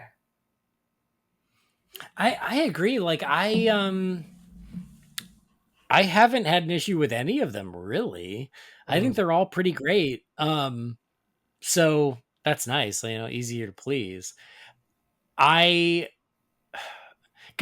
I love the Christopher Reeve one, but it feels a little flimsy, Yeah, like it's just lycra, like it is. Yeah, like it's just like togs, swimmers, really. but it's Superman. I actually kind of agree with you, Mark, is that with a couple of tweaks, I think Superman Returns would have been perfect. They needed to make the emblem larger, but they also needed redder red. The maroon bugged the shit out of me. A burgundy maroon color, yeah. Yeah. I was like, why? Why are you doing that? And I love the Cavill suits as well. So I don't know. Yeah, I don't know if I have a favorite. I think they're all good. I like the new one too. And that, to be honest, that's why I kind of like the new one. Again, not that we've seen that much of it in live action yet, but I like the idea of it because it does sort of incorporate all the elements of what's worked in the past and sort of brings it into one suit. Yeah. Yeah. All right. Next message is from our old pal Tom Fallows. It says, "Hey, I saw something on Facebook showing when characters will become public domain. Not sure if it's true, but apparently Batman will be public domain in 2035 along with Superman. I'm not really savvy on all this and was just wondering if you could explain what this would mean for WB and Batman. Would WB still own the film rights? Can other studios make these movies now? Cheers, guys. Hope you can answer the question." Tom Fallows. Tom, that is a tricky question, but yes, technically Batman and Superman will become public domain pretty soon. And so far, it seems like there's not much companies can do to stop it. Because I mean, like Steamboat Willie just became public domain, and if Disney's lawyers couldn't stop that, then I don't know what chance anyone has. Right? Is it just a time thing? Like after so many years have passed? Okay. Yep. It's after a certain amount of years, and I want to say it's got to be close to 100, surely. I want to say 75, and then it got pushed to 100. Well, 2035 wouldn't be 100. That would be just shy of 100. So I don't know about Steamboat Willie 1928. It was Because that's Maybe. a bit shy of 100 too. Yeah. So it's like, Google. yeah, like, yeah, why don't you Google that? Anyway, the point is like, it used to be 75 years. I think that over the past few years, it got extended slightly. But then there was really nothing anyone could do about it, which is why you're getting Winnie the Pooh, Blood and Honey, and you're getting a Steamboat Willie horror movie, and there's a Popeye one coming out, and like all these characters are hitting public domain. So yeah, theoretically, like other people can do stuff with them, but like I know with Disney, they've been very like careful of being like, well, only the Steamboat Willie version of Mickey is public domain. So if you try to do anything with like our recognizable Mickey Mouse, we're going to sue your butts off. And so like they're kind of drawing that line. So WB's legal team is going to have lots of fun when that's true for Batman and Superman. But in theory, the Batman and Superman who were introduced first are the ones that are public domain. This and is so kind of clear as mud too, because it's like works created after January 1, 1978. Copyright lasts for the life of the author plus 70 years. Anonymous pseudonyms or made for hire works last 95 years from publication or 120 years from creation. And then it's got works created before January 1, 1978. The length of the copyright depends on several factors. Point one. It doesn't elaborate. And then, for example, in the United States, books published before 1930 are already in public domain. Yeah. So I'm thinking if it's a public domain thing for the character, it would have to be the very early comic, like Detective Number 27, for example, and Action Comics number 1. Like, it would have to be those specific versions. Right, correct. And like, but like, where does that one end and the modern one begin is the gray area that the lawyers can have fun figuring out. Because Action Comics and Detective Comics and stuff are still running. It's still the same property, really. Mm-hmm. Yeah, very bizarre. Part of me likes the idea of someone not related to Warner Brothers having a crack.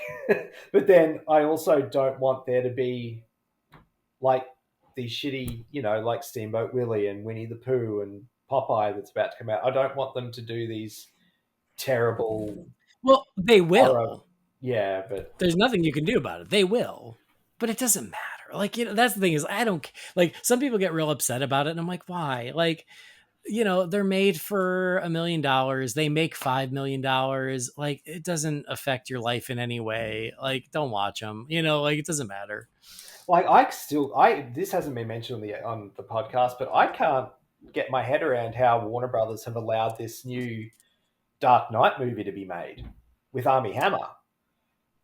That's called The Dark Knight, about a vigilante who goes out. Like, how is that possible? That maybe they never copyrighted the term Dark Knight. I don't know. That's just crazy to me. Yeah. So who knows? I mean, we'll see if it actually happens. They might have already gotten a cease and desist by now. Yeah. But yeah, I mean, we're not lawyers. We leave that to them. But I mean, the short answer to your question is yeah. Versions of Batman and Superman will hit public domain not long from now, and the lawyers will have fun working that out. All right, next email is from Josh. It says, greetings, friends. I know you guys have had plenty of conversations about how Matt Reeves' The Batman is not your favorite. However, I was wondering if you enjoyed Michael Giacchino's score more than the film itself. For me personally, my feelings on the movie have dwindled since I saw it, but I do love the score, and I find myself revisiting it frequently. Hope you're doing well, and I know how much we appreciate you guys. Oh, that's very nice, Josh. Thanks, Josh. Well, Brendan, what do you think?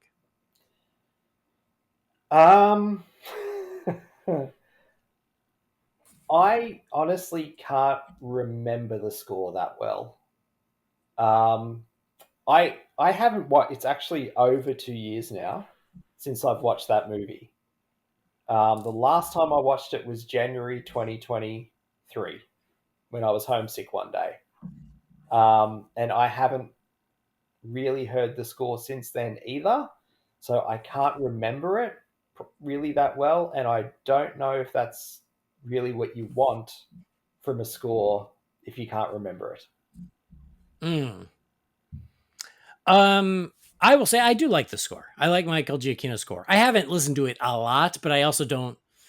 I used to listen to scores all the time at work, but my work is no longer conducive to that. So that's nobody's fault. So I buy these scores and I don't get to listen as much as I would like. But I do think Giacchino's score is good for the movie. So yeah, there's your answer. Do I like it better than the movie? I do. When I say the things I like about the movie, that is one of those things. That's one of the positives.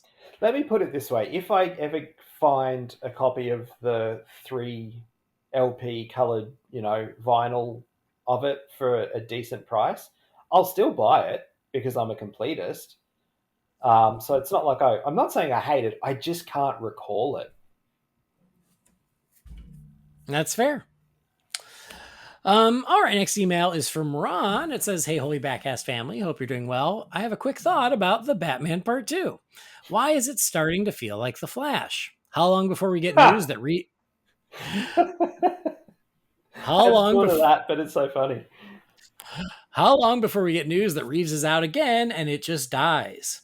And then as for Batman Resurrection, a fantastic story between Batman 89 and Batman Returns. Felt like it could have been a movie script and fit in perfectly. I'm already excited for the next book in the series and really hopeful for a book similar for the gap between The Dark Knight and The Dark Knight Rises. Thanks for the fantastic podcast as always." Thanks, Ron. Well, for the Batman Part 2, like we said earlier, I feel like all things are possible. And at this point, I wouldn't be shocked if it just went away. I'm not saying that's where I'm putting my money, but I'm saying, maybe they're just going to go ahead with the plan. But if it just quietly went away and, for whatever reason, I would not be shocked at this point. It's been kicked down the street so many times at this point. Yeah, I would not be shocked. Something that no one's seen, that I haven't really seen any headlines about or mentioned, and wasn't even mentioned in our group chat or whatever. Colin Farrell just won a Golden Globe for playing the Penguin. Oh, that's true. Yeah. I mean, so it's critically and everything and as I said, I really liked that show, and where I stand on the movie. So, I'm keen to see more of that, but. Yeah, it's just so no one knows anything, and it's so weird getting all these questions, and we're just sort of like, whatever happens. Well, it's like something I said with Jamie last time was like, I would not be shocked if they try to figure out a Penguin season 2 to help bridge the gap now, because it's going to be another 2.5 years. Yeah, and look, I'd be down for that. So it's like, what else are you going to do? But and sorry, like you said, that you can't. Particularly the way that season ends, you can't do a season 2 and not include Batman. Oh, you have so little faith. I'm sorry, just you can't. But I'm sure they will. They'll find a way. But and then Batman Resurrection, I started reading it. I haven't gotten very far, but I did start it. I have read it. Oh, good. I need to finish it, but I at least started. I'm like, instead of doom scrolling, I just need to read. So I don't know if you want to do a full review episode of it or not. It's not bad. It's not bad. It didn't satisfy me the way I hoped that it would, but it's not bad. I enjoy it. All right. I would like to do an episode on it whenever I finish it. I just don't know when that will be. Okay. So I can make no promises. Because the more distance between... Because I don't recall books the way I do movies, so the more distance between me finishing it and doing the episode could be a problem. Well, you better start reading it again. There might be a lot of rehashing on, synopsises and stuff on that from Wikipedia and everything. Yeah. Cliff's Notes. Mm-hmm. All right, next email is from Austin. It says, "Hey, Holy BatCast team, fun question. Take yourself back to the year of 1995 and imagine you've been presented a full catalog of all DC films and shows up until the year 2024. Based on the cover art and synopsis alone, which film and TV show would be your first watches?" So from 1995 to present, we're given nothing but a poster and a synopsis of every DC movie or show, which would be the one we would absolutely want to watch first? Okay, so quick question. Are we the age we were in 1995, or are we the age we are now in 1995? I don't know. Because if I'm 11 and it's the year of Batman Forever, the first thing I'm going to want to see is the sequel to Batman Forever. Oh my god. That's the 11-year-old me, because I absolutely adored that movie. Yeah, that's I think is my honest answer, is I would want to see Batman and Robin, because I would want to see the sequel to, at that point in my life, my favorite movie ever was Batman Forever. So, as silly as that sounds in hindsight, I'm looking at it as 11-year-old me. Like, I was all about that. So that's going to be my choice. But, adult me is probably going to choose something a bit different. I feel like if in 1995 you told me there was a Justice League movie, I'm going to pick the Justice League movie. Because I get to see them all. Yeah, I mean, I don't know which option. I won't know the difference between regular one and Zack Snyder's at that point, but I wouldn't care. I'm like, well, oh my God, they're going to make an Aquaman movie. They're going to make a Wonder Woman movie. They're going to make a Flash movie. But if I watch Justice League, I get to see them all. So I'm still going to choose Justice League. Yeah, I get that. Because back in 1995, like, the idea of a Justice League movie, are you kidding me? That would have blown my mind. And that's what I would want to see more than anything else. So yeah, it would be that above all else. I definitely understand the logic behind that. And then TV shows, man, that's trickier.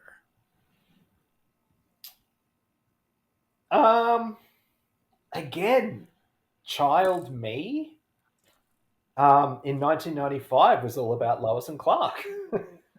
So if I see there's a show called Superman and Lois, I'm probably going to swing more towards that, because it's like, oh, this is like the thing that I already love. Mm-hmm. So I'm probably going to say Superman and Lois.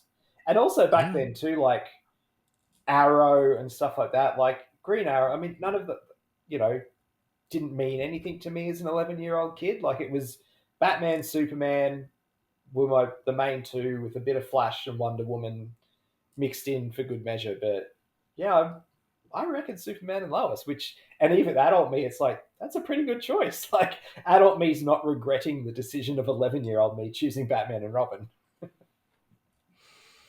I think for shows, it is trickier, but I think that if I were to see the full lineup, I think I'd go with the Flash. Just because I'm going to say the Flash. I don't know why. I was thinking. I reckon he's going to choose the Flash. Just because, like, Legends of Tomorrow wouldn't have meant anything to me. Yeah, exactly. And Arrow, I'd be like, what? But yeah, if I'm just looking at the art, I'd be like, well, the Flash is something I know, and there's going to be a show that goes for 28 seasons. I want to see that. Only two or three of them are going to be really good, though. But and please tap out at 3. But I think that's the one that would probably catch my eye. Yeah. So yeah, I would say that. Oh, maybe Titans. Titans would also be in the conversation. Although the first episode would blow your friggin' mind. Yeah. With Batman and everything, and how adult and violent it is. Jesus. Yeah, this is true. So, fun question. You're right, Austin. But yeah, that was a great email. Yeah. All right. Next email here is from Jeff. It says, "Hey, Andy, Jamie, and Bluey. I mean, Brendan." Look, I'll take it. I'll be an 11-year a little girl blue heeler puppy. I'll take it. It says it's been a while since I've written, but I had a thought come to me and I had to get your opinions. While I was at work, I was thinking about Batman 89, and I had an epiphany strike my mind that I'm almost embarrassed to admit. Throughout the movie, Joker never gives any indication that he recalls being responsible for the Wayne murders, and it's never addressed with any other mob member. However, in the scene when Joker and Bruce meet up in Vicky's apartment, Joker seems almost elated when he realizes who Bruce is. Do you think Joker has always remembered Bruce from that night, and that explains him specifically using the Dance with the Devil line right before shooting him? This would also explain how Jack was bumped up to being the number one guy to Gotham's biggest crime boss by taking out Gotham's most well-to-do family. Given Jack's appearance and the way he's dressed the night of the Wayne murders, he doesn't look like some desperate criminal who's down on his luck. He looks like a young mob soldier who's ready to climb the ranks any way he can. Have you guys always perceived this? I know the movie forwards and backwards, but it's still noticing new things. I'm sure this plot point has been picked apart in every way possible, but I wanted to make sure I'm reading the movie's message clearly. Or could it be just another case that's left unintentionally ambiguous to give the viewer their own perception? Let me know your thoughts. Happy belated holidays, Jeff. Thanks, Jeff. Interesting, Brendan. What are your thoughts on that? I don't really know. Like, for me, the confusing part is in the cathedral when Batman's like, I made you, you made me first. And he's like, I was a kid when I killed your parents and everything. Like, does he know Batman's Bruce Wayne at that point? And if so, how? Because there's no acknowledgement of, unless he pieces it together because Batman's come for Vicky. I don't know. Like that. And I think sort of knowing the way that movie was made and things changed so much on the fly, I don't think they really gave it that much thought either, to be perfectly honest. I'm keen to hear what you think, though, because I'm sure you've got a more in-depth take on it than I do. But I've always noticed the little flaws, but also never given them that much thought. Well, first of all, your point about I was a kid when I killed your parents, that's always been a weird moment that doesn't make a lot of sense because yes, it implies he knows who Batman is. So yeah, it's always been like a weird line that I don't think quite makes a lot of sense. As far as this goes, Jeff, it's an interesting observation and I do kind of like it. I don't know that to your point, Brendan, I don't know if it was intentional, but I think it does work. Because the whole point of that scene is for Bruce to realize that Jack and the Joker are one and the same and that's who killed his parents. So the focus of that scene is really on Bruce making that realization, but I never thought about it from Jack's perspective as to whether or not he knew he killed the Waynes. Like, I mean, obviously he knew he killed them, but like, did he kill so many people that it didn't even cross his mind? It didn't make any difference to him. Or was it like a big feather in his cap from when he was young? Again, I don't think the movie knows either, but I appreciate like the idea of it's something he was kind of proud of, is like, I offed the Waynes and it helped his rise through the ranks. So I think it's a really cool observation, but I don't think it was intentional, but I think it works anyway. But yeah, very cool idea, Jeff. Yep. All right. I was making sure there was no other questions in there that I missed. All right. Now, we might actually get through all these. We only got 2 left, so damn it, let's do it. Yeah. Let's do it. This one comes from Travis. It says, good morning. I wanted to let you know that I'm a big fan of the podcast. I wanted to make, here he goes. I wanted to make a comic book recommendation, and that would be Absolute Batman. Issue number 4 was just released last week. It's very, very good. It's not your typical Batman backstory, which makes it even more interesting and exciting. Snyder's doing a great job with the title. I also wanted to give you a review on Batman Resurrection. It's a good novel. It introduces Clayface and Hugo Strange. That's about as far as I would like to go, but I would like for you to read it and enjoy it. Again, I'm a big fan of the show. I hope it stays fun for all of you because I would surely miss you guys. Have a great day, Travis. Thanks, Travis. So, Absolute Batman, I hear you loud and clear. And Batman Resurrection, I'm glad you enjoyed it. And again, I'm just like, I think 3 chapters in, but so far I'm enjoying it. It's interesting. I don't want to say anything until I get through the whole thing, but I'm enjoying it. I am surprised how continuity heavy it is. Does that make sense? Yes. And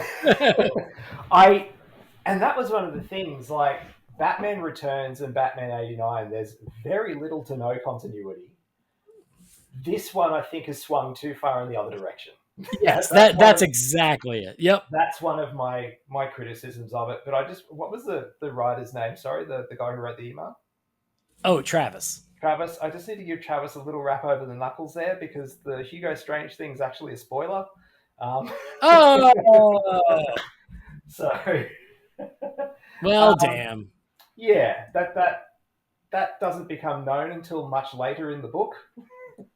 But hey, it's not going to ruin it for you, but it definitely is a spoiler. So, well, it's funny that you say that because I agree 100%. Is my biggest issue.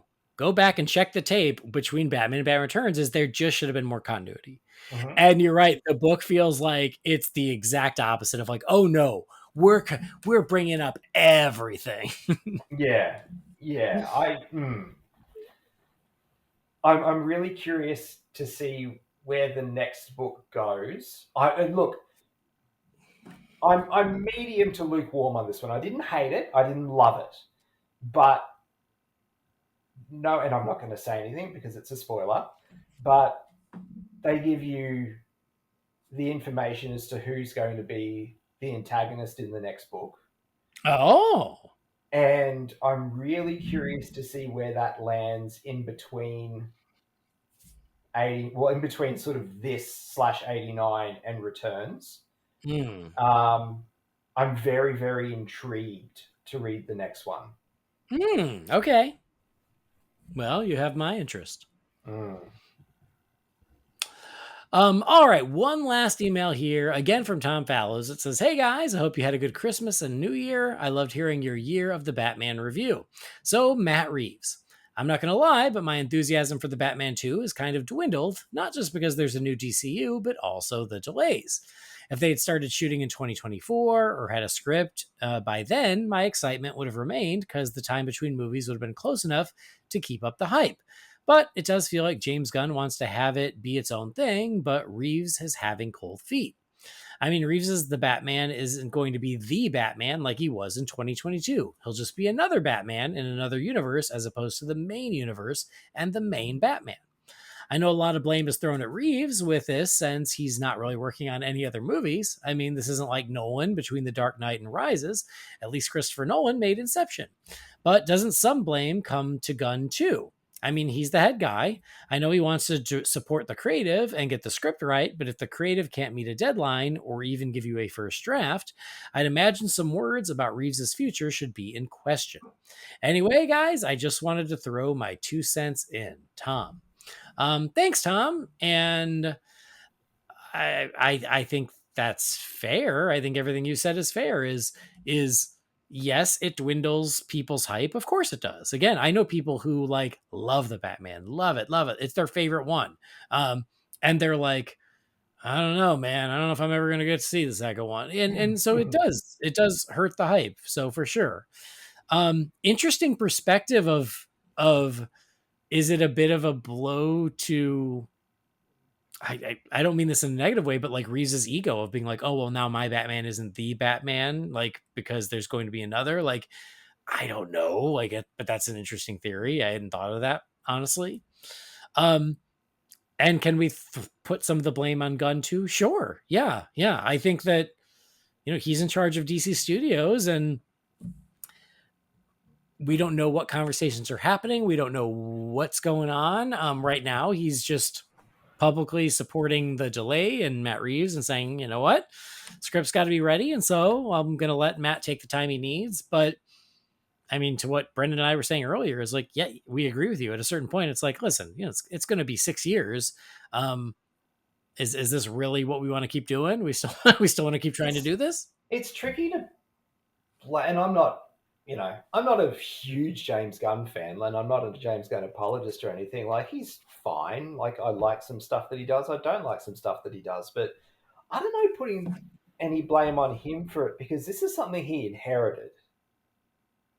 Yeah. You know what I mean? Yeah. Like, so, I mean, yes, he's in the position, I guess, of saying, I don't even know if he's in the position of saying yes or no, really. Like, to have the power over, do you know what I mean? Like, because this was a thing that was already running when he took over. So no, that's true, and I do think that he's trying to like respect that. Yeah, and he's tasked with launching the new one.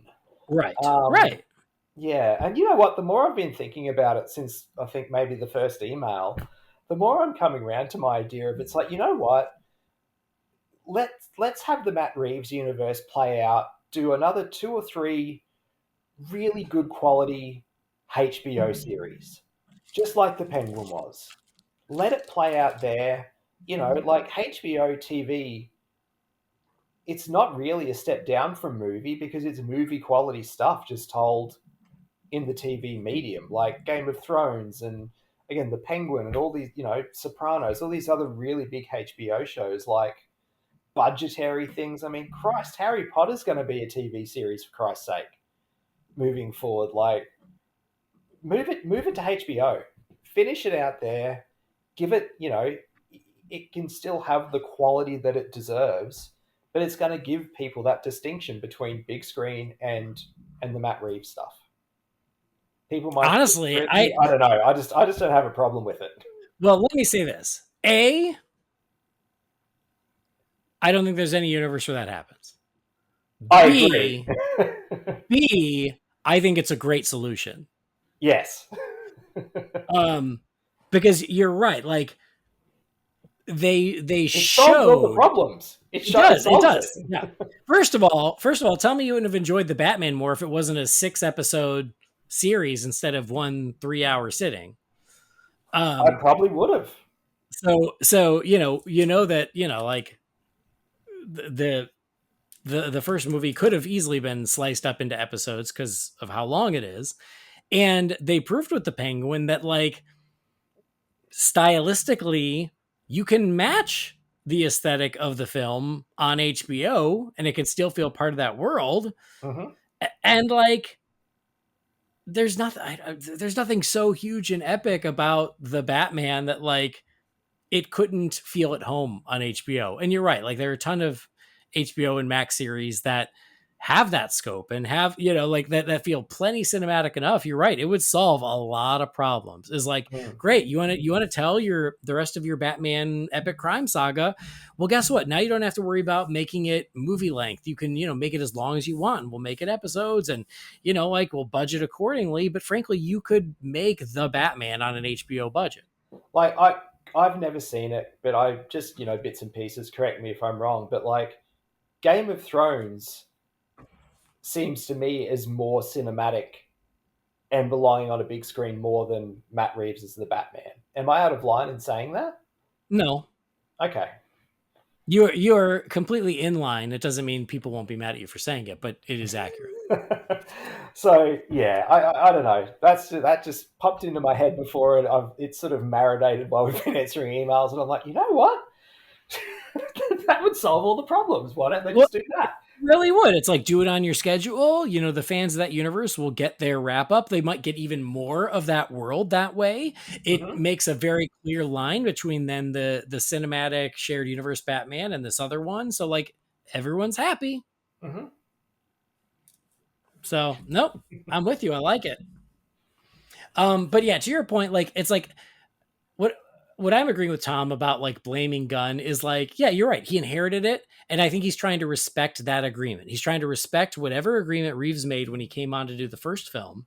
And he's like, you know what? I'm going to let you do your thing. Do it on your timeline and we'll figure it out. But he is the big boss. If he wanted to be a hard ass about it, he could be, I'm sure. But he's not. I think he's probably trying to do it with the best intentions. And then, you know, like, but circumstances change and we'll see what the next year or two bring.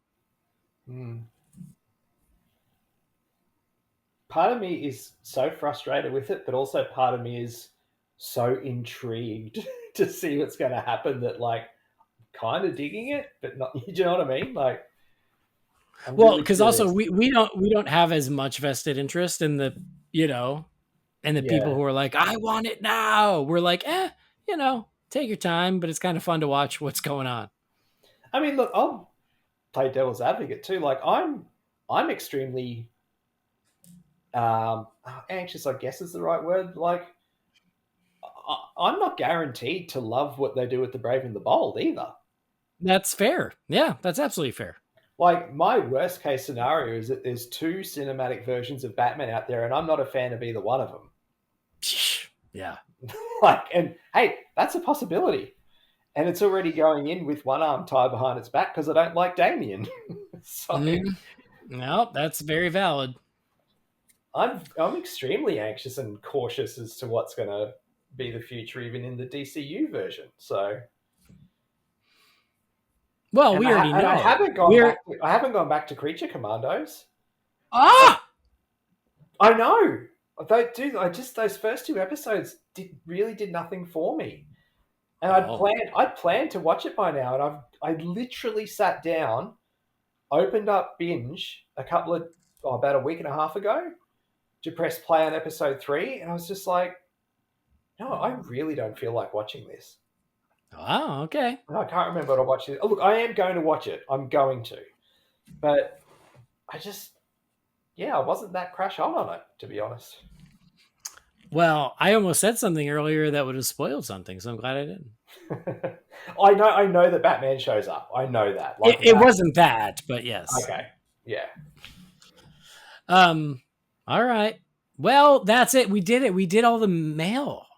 Cool. Thank you. Good job. Appreciate it. This episode really was kind of, spring cleaning, I guess. It really was. Yeah, we got a lot done. New Year. Yeah. Feel really good about this. Also, we're closing the Wayne Manor mailbox. If you got something you want to send to us, you can send that to Holy BatCast at rf4rm.com. But that's where we're going to wrap up this episode of Holy BatCast. Brendan, thanks for making it happen. Appreciate you being here. That's absolutely fine. But a bit of backstory. We'd planned to do this episode this weekend. I assumed it was tomorrow. You assumed it was today. And when I went back and looked at our messages, we hadn't actually said a day. It was just like, yeah, this weekend we'll do it. So it was like, yesterday you'd messaged me and we were like, are you ready to record tomorrow? I'm like, by tomorrow, do you mean Sunday? And I had to go back and check the tape. It's like, dude, we never actually said a day. What are we doing? Whoops. Well, and then add to the fact that, like, I'm just getting over this sickness and, yeah, I can't believe we did it, but we did. Yeah, and I was put on the record. My wife is a freaking saint. Yeah. Oh my God. Like, dealing with a sick kid, me, plus a baby, plus like a sick kid plus Harley. Yeah. 2 sick kids. Oh my God. So yeah, Catherine, geez, she deserves all the credit.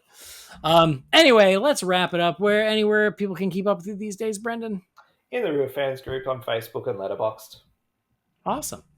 And hopefully people will hear you soon on some Real Fans episodes coming. Hopefully, yeah. Hopefully. They're not recorded yet, so I always worry about saying it out loud, but hopefully. Hopefully this time next weekend, one of them will be.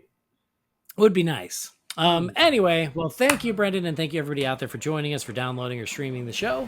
Please do subscribe or follow so you never miss an episode. And if you love the show, something else you can do that would really help us out, just rate and review us. A 5-star rating would be awesome. It would make my day, make me feel so good. So I'd appreciate that. Again, you can find the show on Facebook, Instagram, and YouTube. Just search for Holy BatCast. If you've got something for the Wayne Manor mailbox, that email address, again, is holybatcast@rf4rm.com. Our theme music was created by the talented Gaurav Venkateswar. You can find his work at gvtunes.com. And don't forget to check out our friends over at Magic Mind. If you're going to do that, take the leap and try out the amazing Magic Mind products, you can do that. Go to magicmind.com/holyjan.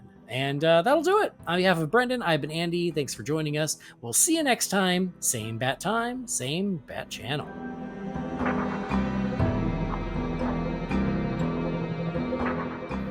Holy BatCast is not affiliated with Warner Brothers or DC Entertainment. The views and opinions shared by the participants are theirs and theirs alone and do not represent the companies or organizations they happen to work for.